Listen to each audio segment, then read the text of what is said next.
Hello दोस्तों। बहुत सारे लोग इस दुनिया में ऐसे होते हैं, ये अपने संस्कारों के इतना वशीभूत होते हैं जिन्हें दूसरों को कष्ट देना बड़ा अच्छा लगता है। दूसरों को झूठे आरोपों में फंसाना, दूसरों पर झूठ थोपना, दूसरों को व्यर्थ ही दुख देना और उनको कष्ट देना, उनके साथ छल करना, कपट करना, मौका देखकर उनको नीचा दिखा देना। वो इन्हीं सारी योजनाओं को बनाते रहते हैं कि किस तरीके से मैं एक सही सीधे साधे व्यक्ति को परेशान करूं।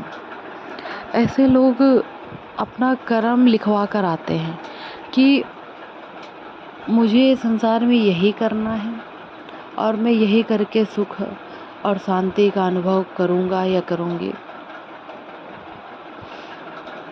तो कहने का यहाँ पर मतलब ये है कि ज़रा सोचिए, एक जीवन मिला है।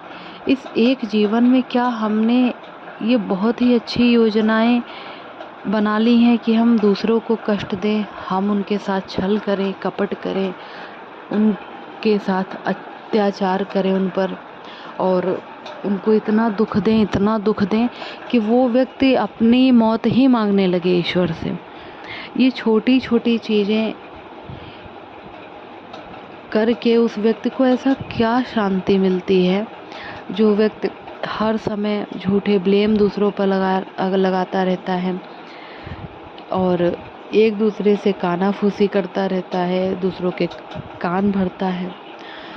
वो कहीं ना कहीं अपने जीवन को एक उसी सीमा में फंसा करके रखते हैं कि मेरा तो भाई जीवन ये है, बस खाना खा रहे हैं, पी रहे हैं, अच्छे से कपड़े लत्ते पहन रहे हैं और अब समय को क्या है, समय का सदुपयोग उनको करना नहीं है, ना ही उनके पास इतना कोई जीवन के उद्देश्यों के प्रति काम होते हैं। तो वो सोचते हैं कि अब क्या करूँ, कहीं ना कहीं उनकी आत्मा उनको कचोटती है। तो सही डायरेक्शन में ना जा करके एक गलत मार्ग को चूज़ करते हैं, चाहे वो अपने घर परिवार में हो या बाहर किसी को तंग करें या परेशान करें। तो जो व्यक्ति अपने कार्यों में लगा है, ईश्वर के प्रति ध्यान में लगा है, वो तो व्यक्ति अपना कार्य करता रहता है, लेकिन अगले व्यक्ति को ये होता है कि अरे इसका जीवन कैसे अच्छा है, इसका जीवन कैसे सही चल रहा है, ये तो सद्मार्ग पर चल रहा है, ये तो न्याय के लिए आवाज़ उठाता है।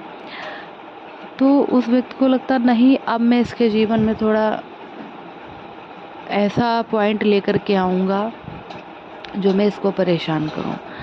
फिर वो उस व्यक्ति को नीचा दिखाने के लिए इधर उधर की बातें शुरू करते, अफवाहें बनाते हैं, कानाफूसी करते हैं और ऐसा दिखाते हैं जैसे कि मैं बहुत दुखी हूँ और उस व्यक्ति ने उनको बहुत ज़्यादा कष्ट दिए हों। एक जीवन मिला है, अरे इस जीवन को ईश्वर की याद में जी लीजिए, दूसरों के सहयोग से जी लीजिए, दूसरों का सहयोग करिए, दूसरों की मदद कीजिए, अपने जीवन को सफल बनाइए, ना कि एक दूसरे को परेशान करें, ब्लेमिंग गेम खेलें एक दूसरे के साथ। ऐसा करके क्या मिलता है? केवल और केवल एक कुछ क्षण की शांति कि मैंने इसके जीवन को भंग कर दिया, इसके जीवन में अशांति ला दी, मैंने तो परिवार वालों से इसकी मार करवा दी, मैंने तो इसकी डांट करवा दी। ऐसा करके उस व्यक्ति को स्वयं क्या मिला? क्या ईश्वर ने उसे कुछ ऐसा पुरस्कार दे दिया जिससे कि वो बहुत ही महान कहलाया? नहीं, बल्कि ऐसे व्यक्ति को धीरे धीरे आचरण सभी जानने लगते हैं और सब समझ जाते हैं कि ये व्यक्ति किस तरीके का है और उस व्यक्ति से फिर कोई मतलब रखना पसंद नहीं करता है।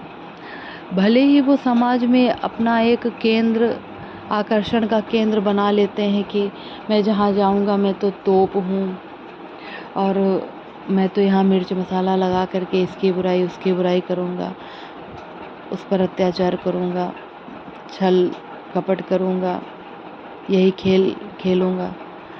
लेकिन ऐसे इन सारी चीज़ों से उसे मिलना कुछ नहीं है। जीवन का सच्चा और असली उद्देश्य ईश्वर को पाना है। आध्यात्मिकता के मार्ग पर चल करके स्वयं को जानना है। स्वयं के संस्कार, हमारी आत्मा के संस्कार ये है ही नहीं जो किसी को दुख दे, जो किसी को आंसू दे, किसी को पीड़ा दे, बल्कि सहयोग की भावना, दूसरों की मदद करना, यही हमारे जीवन का सच्चा उद्देश्य है, यही हमारे जीवन का लक्ष्य है। जब हम दूसरों के जीवन में खुशियाँ लाते हैं, जब हम दूसरों की हर संभव कोशिश करके मदद करते हैं, तब ईश्वर हमें बहुत ज़्यादा आशीर्वाद देते हैं और उन व्यक्तियों के द्वारा हमें दुआएं बहुत मिलती हैं और वही दुआएं हमें जीवन के श्रेष्ठतम स्थान पर ले जा कर के खड़ा कर देती हैं। लेकिन इसके विपरीत जब हम किसी को बहुत ज़्यादा कष्ट देते हैं, हर समय उसके साथ छल कपट करते हैं, उसकी निंदा करते हैं, उसको बहुत दुख देते हैं, कष्ट देते हैं, तब हमारा जीवन कहीं ना कहीं अशांति से घिर जाता है और बहुत ही ज़्यादा पीड़ा कहीं ना कहीं उसकी आत्मा उसको दे रही होती है। क्योंकि आत्मा में सुकून है नहीं, क्योंकि कोई अच्छा कार्य किया नहीं, तो फिर आत्मा शांत कैसे होगी? अंदर ही अंदर फिर वो बीमारियों का शिकार हो जाते हैं। आपने दूसरों की बुद्धि को खराब किया, दूसरों की बुद्धि को आपने परेशान किया, उसको उसके जीवन को सही ढंग से नहीं जीने दिया, आपने उसको बहुत परेशान किया, तो ईश्वर कैसे खुश हो सकता है? कैसे उस व्यक्ति की दुआएं आपको मिल सकती हैं? नहीं। इसलिए अपने जीवन का उद्देश्य केवल इतना रखिए कि मुझे लौट करके इस धरती से परमात्मा के पास ही जाना है।